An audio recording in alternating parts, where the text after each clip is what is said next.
નમસ્કાર વિદ્યાર્થી મિત્રો, આજે આપણે ધોરણ 12ની અંદર એક નવા ચેપ્ટરની શરૂઆત કરવા જઈ રહ્યા છે. ધોરણ 12 સાયન્સ એ તમારા માટે એક મહત્ત્વનું ધોરણ છે અને બાયોલોજીની અંદર પોઈન્ટ ટુ પોઈન્ટ કેવી રીતના ચાલવું, કઈ રીતના લખાણ લખવું, તો અહીંયા જે મારા દ્વારા લખાણની ક્રિયા એ દર્શાવવામાં આવશે એકદમ વ્યવસ્થિત અને તમે બોર્ડની એક્ઝામની અંદર લખી શકો એ રીતની હશે. મહત્ત્વની બાબત એ છે કે આપણે એનસીઈઆરટીની બુકને ધ્યાનમાં રાખવી એ ખૂબ જ જરૂરી છે અને એનસીઈઆરટીની બુક પ્રમાણે જ આપણે આજે આ ચેપ્ટરની શરૂઆત કરવા જઈ રહ્યા છીએ. ચેપ્ટર છે વનસ્પતિને લઈને અને ચેપ્ટર છે બીજું, સપુષ્પી વનસ્પતિમાં લિંગી પ્રજનન. સપુષ્પી એટલે કે પુષ્પ ધરાવતી અને એની અંદર જોવા મળતું એક પ્રજનન જેને આપણે લિંગી પ્રજનન કહીએ. ચેપ્ટર 1 એ તમે ભણી ગયા છો, જે અલિંગી પ્રજનન આધારિત ક્રિયા એ દર્શાવે છે. ચેપ્ટર નંબર 2 એ સેક્સ્યુઅલ રિપ્રોડક્શનની ક્રિયા છે, એટલે કે લિંગી પ્રજનનની ક્રિયા છે. અને એની શરૂઆત કરીએ સૌથી પહેલાં તો શરૂઆત એ આપણે કરશું પ્રસ્તાવનાથી. અને પ્રસ્તાવનાથી શરૂઆત કરીએ તો સૌથી પહેલો પોઈન્ટ લેશું આપણે લિંગી પ્રજનનનો, કે લિંગી પ્રજનન કોને કહેવાય. તો અહીંયા સૌથી પહેલાં આપણે એની વ્યાખ્યા આપીએ અને વ્યાખ્યા થશે લિંગી પ્રજનનની. વ્યાખ્યા કઈ થશે તો એ અહીંયા આપણે જોઈએ. બે વિરુદ્ધ જાતિના સજીવો જોડાય અને જે જન્યુઓ ઉત્પન્ન કરે. ફરીવાર રિપીટ કરું છું કે બે વિરુદ્ધ જાતિના, વિરુદ્ધ જાતિ એટલે કે એક નર જાતિ અને એક માદા જાતિના સજીવો જોડાય અને જે જન્યુઓ ઉત્પન્ન કરે. અને એ જન્યુઓની વાત કરીએ તો ખાસ કરીને એમાં જે નર સજીવ હશે એ નર જનનકોષ એ ઉત્પન્ન કરશે અને જે માદા સજીવ હશે એ માદા સજીવ માદા જનનકોષ એ ઉત્પન્ન કરશે. બે પ્રકારના જનનકોષ ઉત્પન્ન થશે, એક નર જનનકોષ અને બીજું છે માદા જનનકોષ. હવે ખાસ કરીને આ બંને પ્રકારના જે જનનકોષ છે, નર જનનકોષ અને માદા જનનકોષ, એ બંને જોડાશે. એટલે કે માદા જનનકોષ પ્લસ નર જનનકોષ, આ બંને કોષ એકબીજા સાથે જોડાશે એટલે અહીંયા જે ઘટના જોવા મળશે એ ઘટના હશે ફલનની. ફલન જેને આપણે ફર્ટિલાઇઝેશન ક્રિયા કહીએ. ફલન પછીની ક્રિયા જે જોવા મળશે જેને આપણે ફલિતાન અથવા તો યુગ્મજ કહીએ. અને એ ફલિતાનને અંતે એક નવો સજીવ એ ઉત્પન્ન થતો જોવા મળશે. આ જે સંપૂર્ણ ઘટના જે આપણે જોઈએ છે એને આપણે લિંગી પ્રજનન તરીકે ઓળખી શકીએ કે આ સંપૂર્ણ થતી ક્રિયા એ લિંગી પ્રજનનની ક્રિયા છે. હવે ખાસ કરીને આગળ વધીએ, વાત કરીએ આપણે સપુષ્પી વનસ્પતિની. તો સપુષ્પી વનસ્પતિ તરીકે આપણે બેને લઈએ, એક અનાવૃત અને બીજી આવૃત વનસ્પતિ. પણ એમાં પણ લિંગી પ્રજનનની ક્રિયા માટે જવાબદાર એ કોણ હશે? તો એની શરૂઆત કરીએ કે લિંગી પ્રજનનની ક્રિયા માટે જવાબદાર એ જો કોઈ હશે તો એ હશે પુષ્પ. પુષ્પ ફ્લાવર કે જેની અંદર લિંગી પ્રજનનની ક્રિયા એ શક્ય બને છે. એટલે અહીંયા સૌથી પહેલો પોઈન્ટ એ આપણે દર્શાવશું કે વનસ્પતિમાં પુષ્પ એ પ્રજનન અંગ છે. પ્રજનન અંગ કયો અથવા એ પ્રજનન એકમ તરીકેનું કાર્ય એ દર્શાવે છે. પ્રજનન અંગ અથવા પ્રજનન એકમ તરીકેનું કાર્ય એ દર્શાવે છે. ઉપરાંત બીજો પોઈન્ટ એ આપણે અહીંયા દર્શાવીએ તો કે પુષ્પ એ સંકુચિત પરો છે. સંકુચિત પરો મીન્સ હવાઈનો ભાગ, હવાના ભાગે જોવા મળતો ભાગ જેને આપણે પરો તરીકે ઓળખી શકીએ. તો આ જે બે બાબત છે આપણે દર્શાવી પુષ્પની. પણ હવે ત્રીજો પોઈન્ટ લઈએ તો આપણે કહી શકીએ કે પુષ્પ પ્લસ મનુષ્ય આ બંને એકબીજા સાથે ગાઢ સંબંધ એ દર્શાવે છે. ગાઢ અથવા ઘનિષ્ઠ સંબંધ એ ધરાવે છે. આ બંને વચ્ચે સંબંધ એ રહેલો છે. પ્રાચીન કાળથી, આદિકાળથી પુષ્પ અને મનુષ્ય વચ્ચે એક ગાઢ સંબંધ, ઘનિષ્ઠ સંબંધ એ રહેલો જોવા મળે છે. એ સંબંધ કયો છે તો કે ખાસ કરીને જોવા જઈએ મનુષ્ય સાથેનો સંબંધ પુષ્પનો તો આપણે કહી શકીએ કે ખાસ કરીને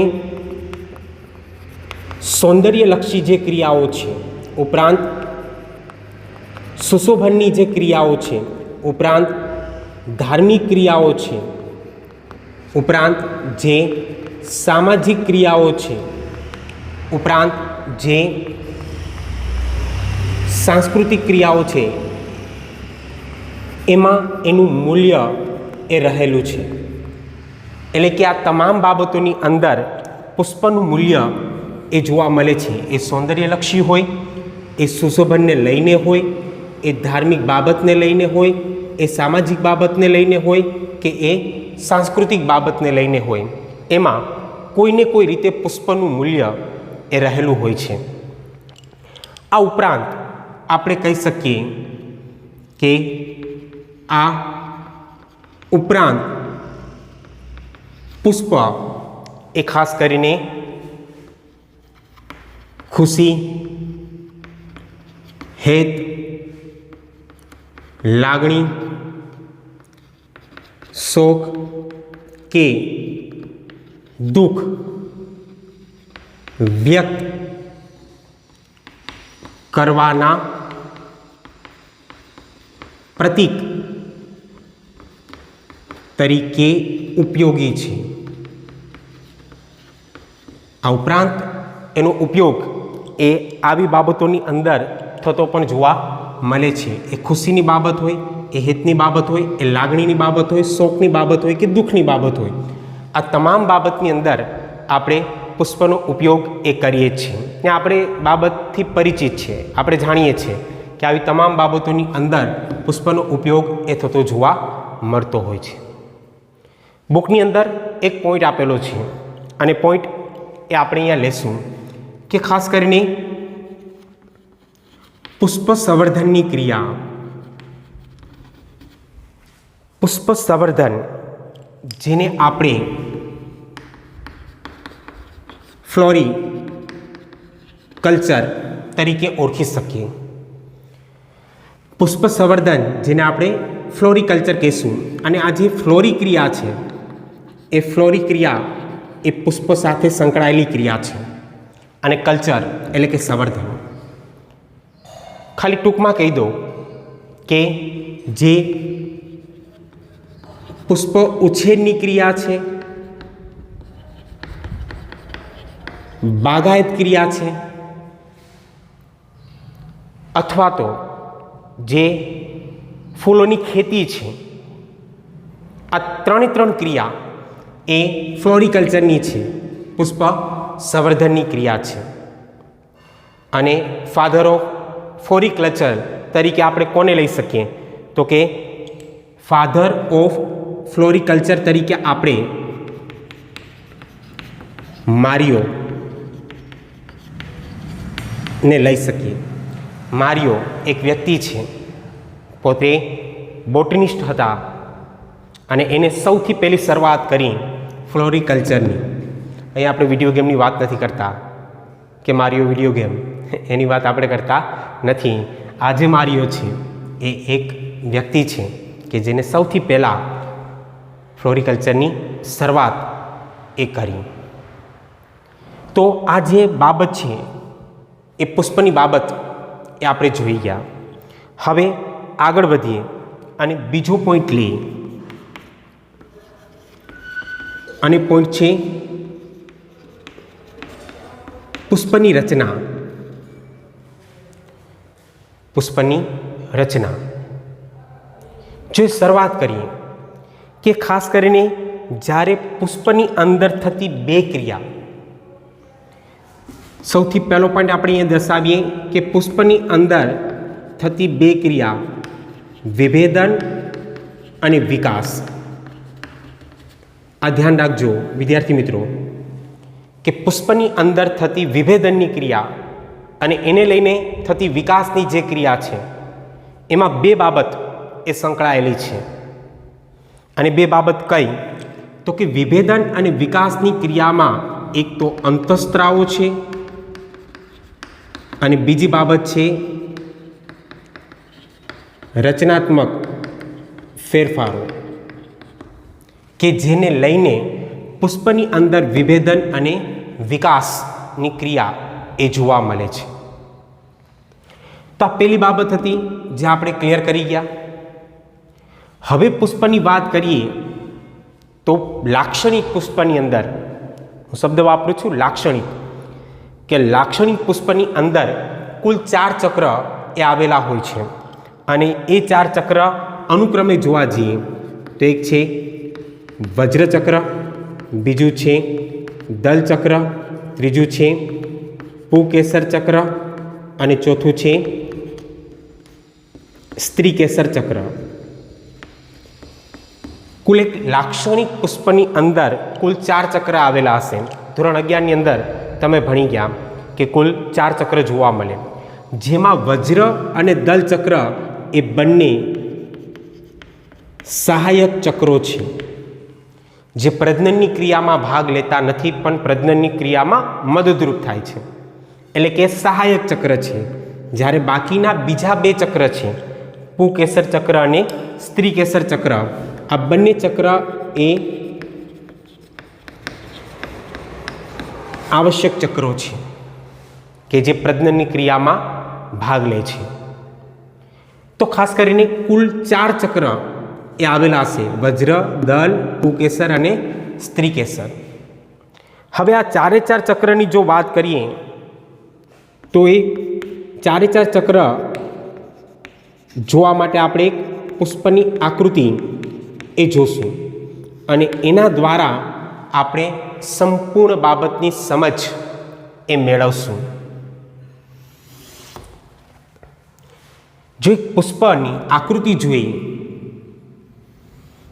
તો ખાસ કરીને આપણે અહીંયા સૌથી પહેલાં કહીશું કે પુષ્પની અંદર સૌથી જે નીચેનો ભાગ છે જે જોવા મળે છે, આ ભાગ જેને આપણે કહીશું પુષ્પદંડ. હવે આ જે સહેજ ફૂલેલો ભાગ એ આપણે જોઈએ છે, એ ભાગ જેને આપણે કહીશું પુષ્પાસનનો ભાગ, જ્યાં 4 ચક્રનું આસન છે, 4 ચક્ર એની ઉપર ગોઠવાયેલા છે, એને આપણે કહીશું પુષ્પાસન. હવે પુષ્પાસનના બહારના ભાગે જ સૌથી પહેલું એક ચક્ર જે જોવા મળશે અને એ ચક્ર એ હશે વજ્રચક્ર, જે પુષ્પાસનના ભાગ સાથે જોડાયેલ હશે, ઘણું ખરું લીલું હશે. ખાસ કરીને એ વજ્રચક્ર એ બહારનું ચક્ર છે અને કલિકા અવસ્થાએ એ રક્ષણ આપે છે બીજા ચક્રોને. જ્યારે પુષ્પ ખીલેલ નહીં હોય, કળી સ્વરૂપે હશે, ત્યારે બીજા 3 ચક્રને રક્ષણ આપશે, અનુક્રમે દલચક્ર, પુકેસર ચક્ર અને સ્ત્રીકેસર ચક્રને. આ 3 ચક્રને રક્ષણ આપવાનું કામ એ વજ્રચક્ર કરશે.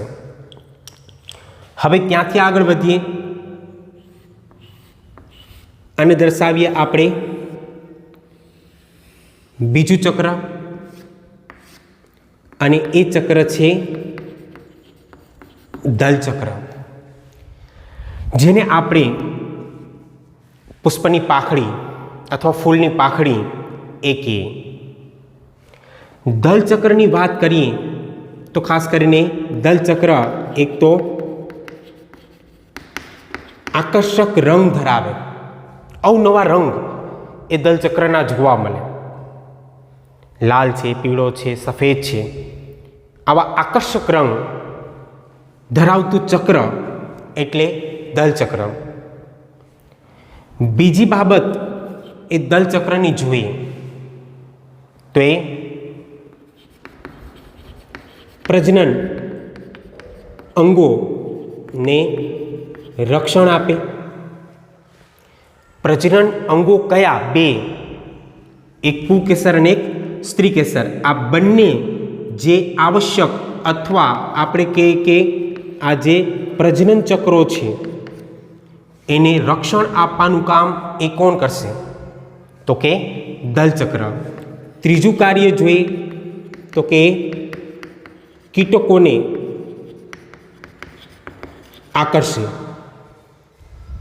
કીટકો એની તરફ આકર્ષાય તો એ આકર્ષવાનું કાર્ય એ દલચક્રનું છે, અને એને લઈને ખાસ કરીને એ ક્રિયા એ શક્ય બને. અને ક્રિયા કઈ? તો કે પરાગનયનની. પરાગનયનની ક્રિયા એ શક્ય બનતી જોવા મળે છે. તો આ બીજું ચક્ર થયું અને એને આપણે દલચક્ર કહીએ. હવે ત્રીજા ચક્રની વાત કરીએ તો ત્રીજું ચક્ર છે અહીંયા જોવા મળતું આ ચક્ર, જેને આપણે પુકેસર ચક્ર કહીશું. અને એ નર પ્રજનન અંગ છે. એક નર પ્રજનન અંગ તરીકેનું કાર્ય એ કોણ દર્શાવશે? તો કે પુકેસર ચક્ર. અને ખાસ કરીને સૌથી અંદરની તરફ આવેલ એક ચોથું ચક્ર, અને એ ચક્ર છે સ્ત્રીકેસર ચક્ર, જે ખાસ કરીને માદા પ્રજનન અંગ તરીકેનું કાર્ય એ દર્શાવશે. આમ એક લાક્ષણિક પુષ્પની અંદર કુલ 4 ચક્ર આવેલા છે, અનુક્રમે વજ્ર, દલ, પુકેસર અને સ્ત્રીકેસર. પણ આ 2 ભાગને અલગથી જોઈએ અહીંયા. તો ખાસ કરીને સૌથી પહેલી ક્રિયા લઈએ આપણે પુકેસર ચક્રની. તો પુકેસર ચક્રની અંદર આપણે જોઈ શકીએ કે પુકેસરની ક્રિયા એ કંઈક આવી રીતના જોવા મળશે. આ પુકેસરનો ભાગ છે, અને એ પુકેસરની અંદર સૌથી જે ઉપરનો ભાગ છે એને આપણે કહીશું પરાગાશય. સૌથી નીચેનો ભાગ એ હશે તંતુ, અને વચ્ચેનો ભાગ એ હશે યોજીનો. આમ કહી શકીએ કે પુકેસરના 3 ભાગ, આમ તો મુખ્ય 2 જ ભાગ છે. 2 ભાગ કયા? પરાગાશય અને તંતુ. યોજીનું કામ તો 2 ભાગોને જોડવાનું છે. આમ કુલ પુકેસર ચક્રની અંદર 3 ભાગ એ આપણે જોઈ શકીએ. એવી જ રીતના ખાસ કરીને જો આપણે વાત કરીએ સ્ત્રીકેસર ચક્રની, તો સ્ત્રીકેસર ચક્રની અંદર પણ મુખ્ય 3 ભાગ એ જોવા મળશે. સૌથી પહેલો ભાગ એ પરાગાસનનો હશે, બીજો ભાગ એ પરાગ વાહિનીનો હશે, અને ત્રીજો ભાગ એ હશે બીજાશયનો. મુખ્ય ભાગો કેટલા? તો કે 3. સૌથી ઉપરનો ભાગ એ પરાગાસન, પછી નલિકામય સ્વરૂપની ક્રિયા દર્શાવતો ભાગ પરાગવાહિની, અને ફૂલેલો ભાગ એ કેનો? તો કે બીજાશયનો. અને એ બીજાશય કે જેની અંદર જરાયું હશે, અને એ જરાયું કે જેની અંદર આવી રીતના અંડકો એ આવેલા હશે, એની અંદર આવી રીતના અંડક એ જોવા મળતા હશે. તો એક સંપૂર્ણ પુષ્પની રચના એ આપણે જોઈએ તો કુલ 4 ચક્ર અને 2 આવશ્યક, એટલે કે જે પ્રજનન ચક્ર છે પુંકેસર અને સ્ત્રીકેસર, કે જેની પણ આપણે રચના એ જોઈ ગયા. ખાસ કરીને એક મહત્વની બાબત એ હું કહી દઉં કે પુષ્પાસનની નિકટનો ભાગ કયો? પુંકેસરનો. અને પુષ્પાસનથી દૂરસ્થ ભાગ કયો? પુંકેસરનો. ધ્યાન રાખજો ખાસ કે પુષ્પાસનથી નિકટનો ભાગ પુંકેસરનો કયો અને પુષ્પાસનથી દૂરસ્થ ભાગ એ પુંકેસરનો કયો? તો અહીંયા આપણે કહી શકશું કે પુષ્પાસનની નિકટનો ભાગ એ તંતુનો છે, તંતુનો.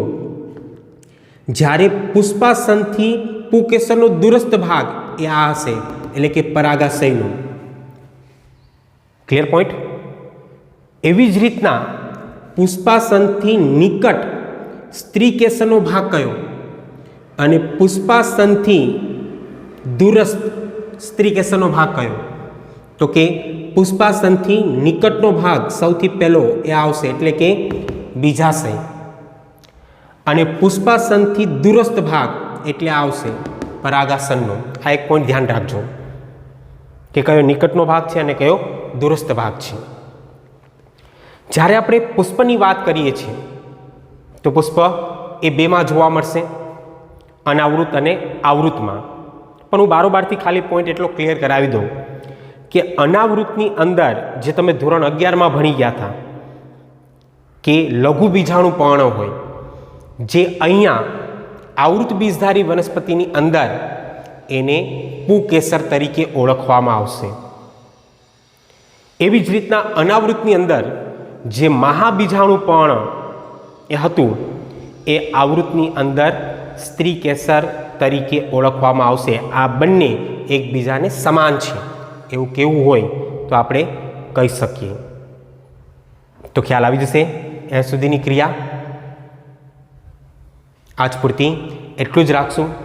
જતાં જતાં આપણો એક સવાલ એ રહેશે, અને સવાલ છે કે કયા પુષ્પની અંદર વજ્રચક્ર અને દલચક્ર બંને એકબીજા સાથે જોડાયેલા હોય છે, સંલગ્ન હોય, એવી કઈ વનસ્પતિ છે કે જેની અંદર વજ્ર અને દલચક્ર એ સંલગ્ન હોય છે?